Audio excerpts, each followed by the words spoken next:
The Holocaust, when humanity vanished. Chapter 1.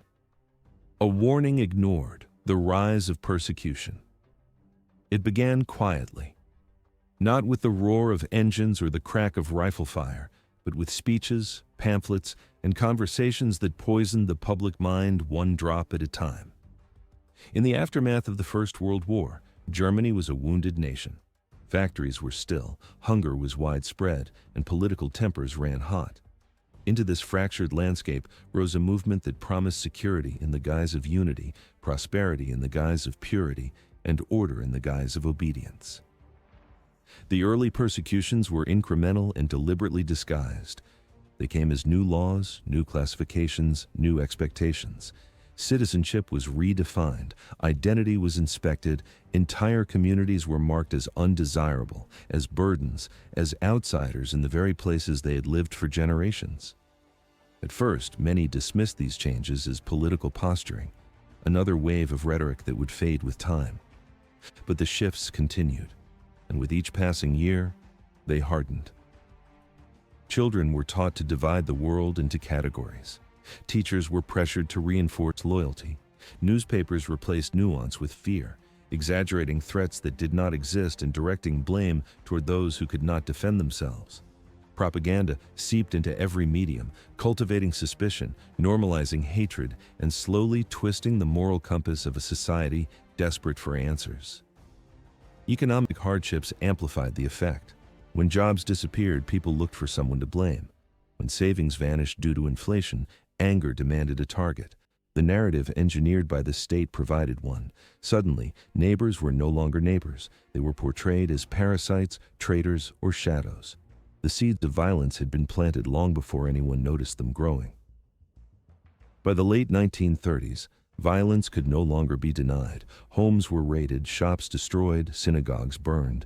Families hid indoors as mobs flooded the streets at night, leaving shattered windows and smoldering walls behind.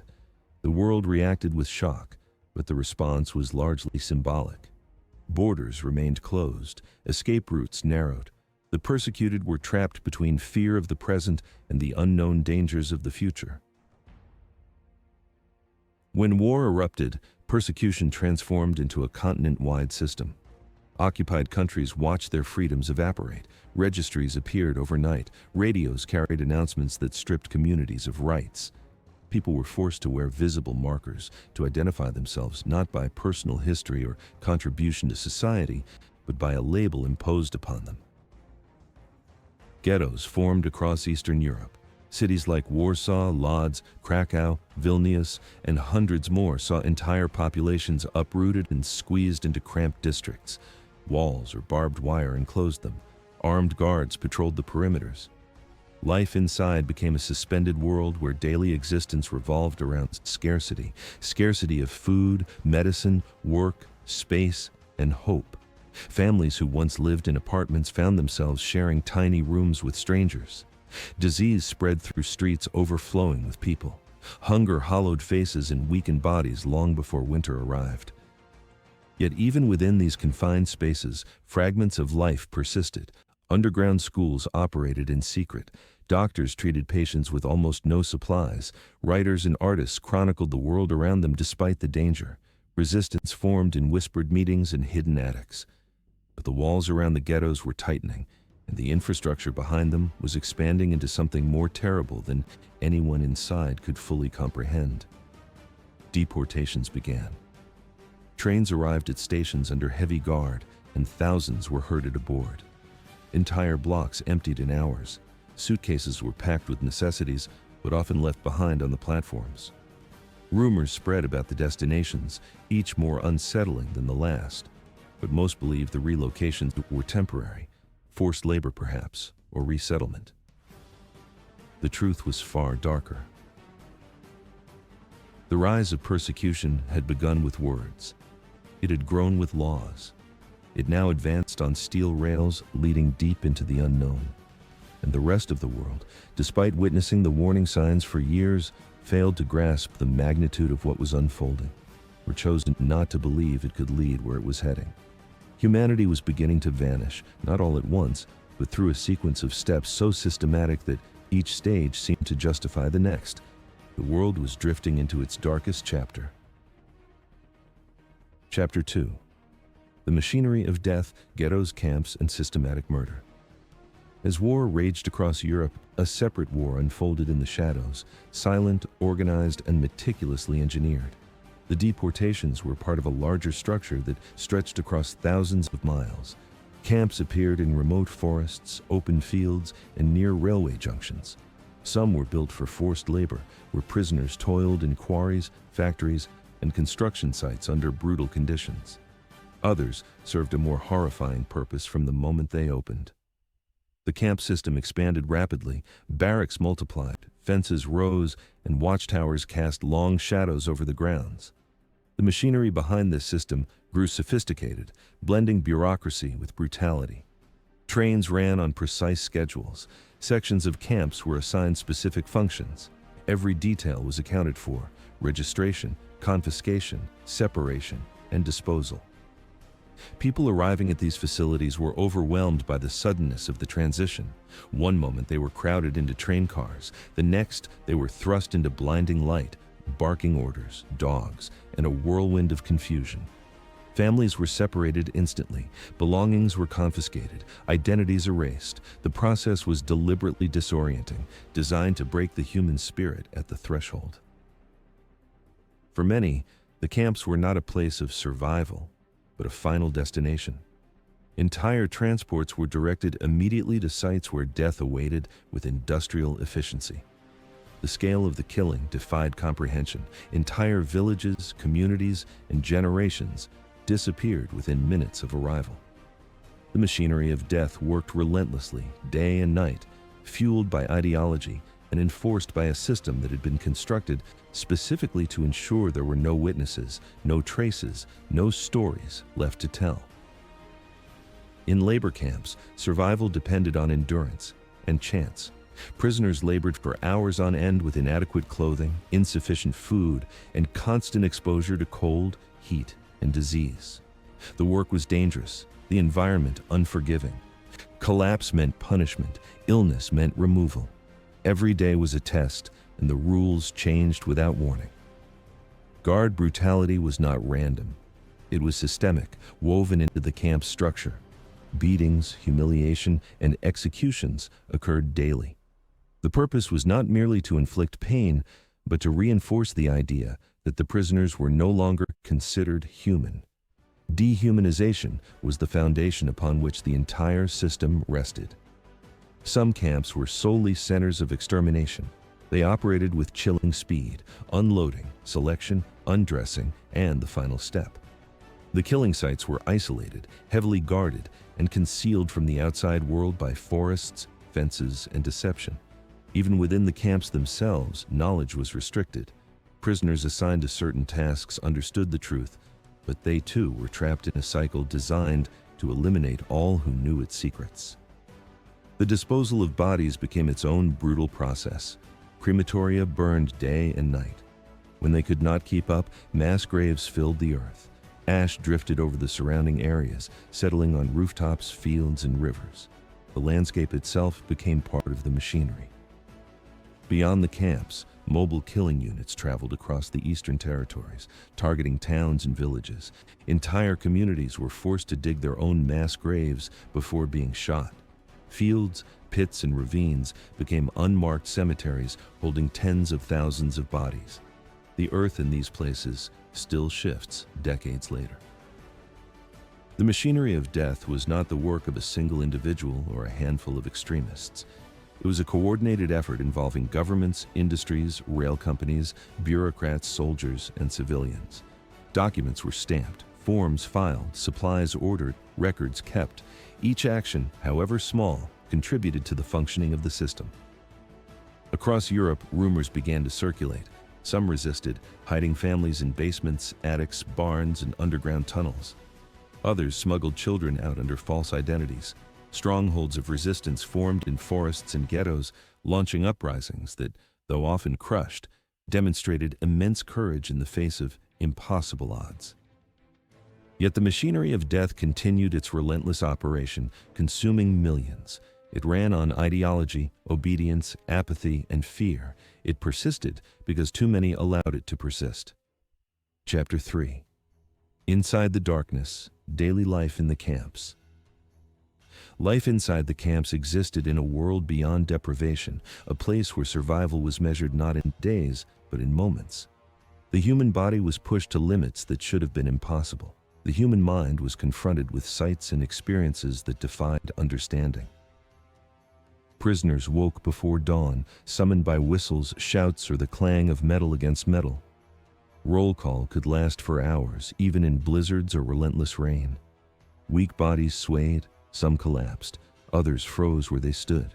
The day had not even begun, and already lives hung in the balance. Work details varied: digging trenches, hauling stones, building roads, clearing rubble, moving bodies.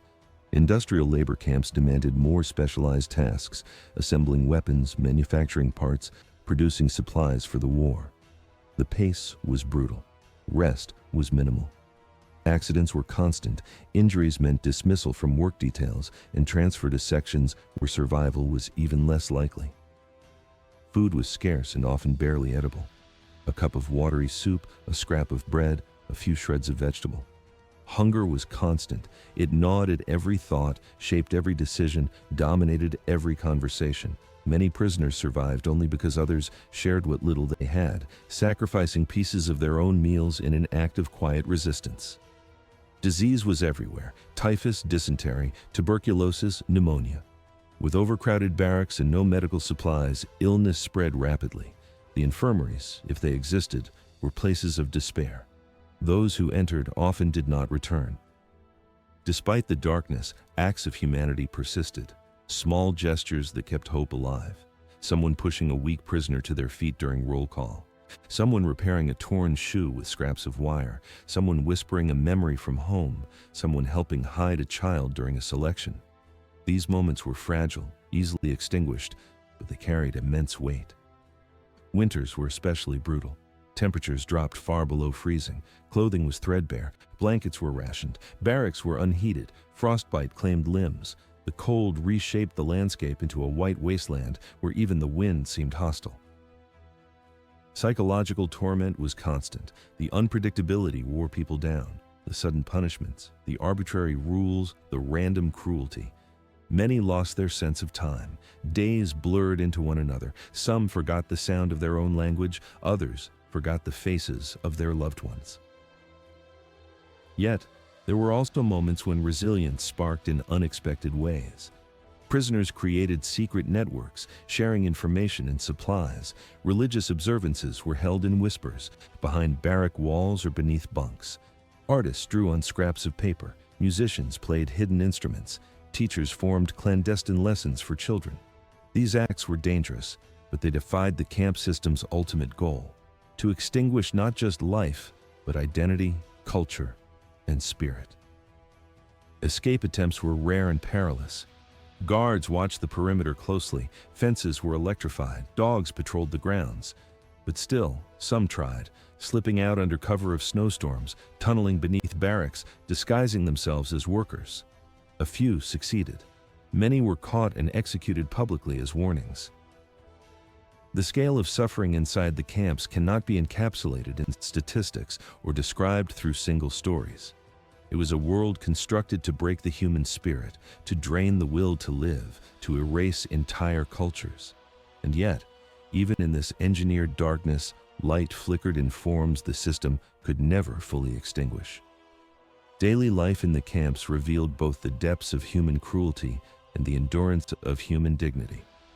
It was a place where humanity vanished in one sense, yet stubbornly persisted in another. Chapter 4. Liberation and the ashes left behind.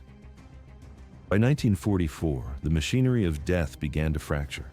Allied forces advanced from the west, the Soviet army pushed from the east, and the territories that once held the Nazi Empire together were shrinking. Camps closer to the front lines were evacuated, often through forced marches carried out in freezing conditions. Thousands perished along these routes, leaving trails of bodies across the countryside. As armies approached, guards fled, often attempting to destroy evidence. Documents burned, buildings blown up, mass graves concealed. But the scale of the crimes was too vast to erase. Liberation came gradually. Soviet forces were the first to reach major camps in the east. Soldiers who expected to find military installations instead encountered scenes beyond comprehension. Barracks filled with skeletal survivors, piles of corpses, ashes scattered across fields. Cameras captured images that would soon shock the world. In the West, American, British, and Canadian troops liberated camps in Germany and Austria. Liberation brought relief, but also disorientation. Survivors stumbled out of barracks in disbelief, too weak to celebrate. Some collapsed upon seeing the soldiers, others wept silently. Many were too numb to react. Medical units moved quickly to stabilize survivors, but recovery was complex. Bodies damaged by starvation could not handle sudden nourishment. Diseases ran rampant. Many survivors died in the days or weeks following liberation, their bodies unable to recover despite every effort to save them. As soldiers explored the camps, the scale of the atrocities became undeniable. Warehouses filled with personal belongings, shoes, clothing, suitcases, photographs, revealed a silent testimony to the millions who had passed through the gates. Crematoria held the remnants of lives extinguished. Mass graves were uncovered. Even after liberation, the suffering echoed in the emptiness of the grounds. Across Europe, displaced persons camps formed to house survivors with nowhere to return. Many had lost their entire families. Homes had been destroyed or taken by others. Borders had shifted. The world they had known before the war no longer existed. They carried memories of horrors that words could not fully convey. The trials that followed sought accountability. Leaders were arrested, interrogated, and presented before international courts. Evidence filled entire rooms, documents, photographs, testimonies. The world heard the details laid bare, and the scope of the genocide emerged in full. But no trial could restore what had vanished. Communities that had flourished for centuries lay silent. Cities that once held vibrant cultural life now carried only fragments of memory. The landscapes of Europe bore scars: ruined buildings, empty synagogues, abandoned cemeteries, forest pits filled with the remains of towns that no longer existed. For survivors, healing was a lifelong journey. Some rebuilt families. Others dedicated themselves to preserving memory. Many remained silent for decades, unable to speak about what they had endured. The world around them struggled to understand something so vast, so systematic, and so deliberate. The Holocaust reshaped global consciousness. It altered how societies understand hatred, prejudice, and the consequences of silence. It forced humanity to confront its capacity for brutality and its responsibility to prevent such atrocities from rising again. Liberation did not bring closure. It brought awareness of what happens when ideology overrides humanity, when apathy becomes complicity, when the warning signs of persecution are ignored. In the ashes left behind, humanity was forced to reckon with its darkest chapter. Millions of lives had been extinguished, entire cultures devastated, and a void left in the world that could never be filled. The Holocaust was not merely a tragedy, it was a rupture, a moment when humanity vanished, revealing how fragile moral boundaries can be when fear and hatred are allowed to grow unchecked.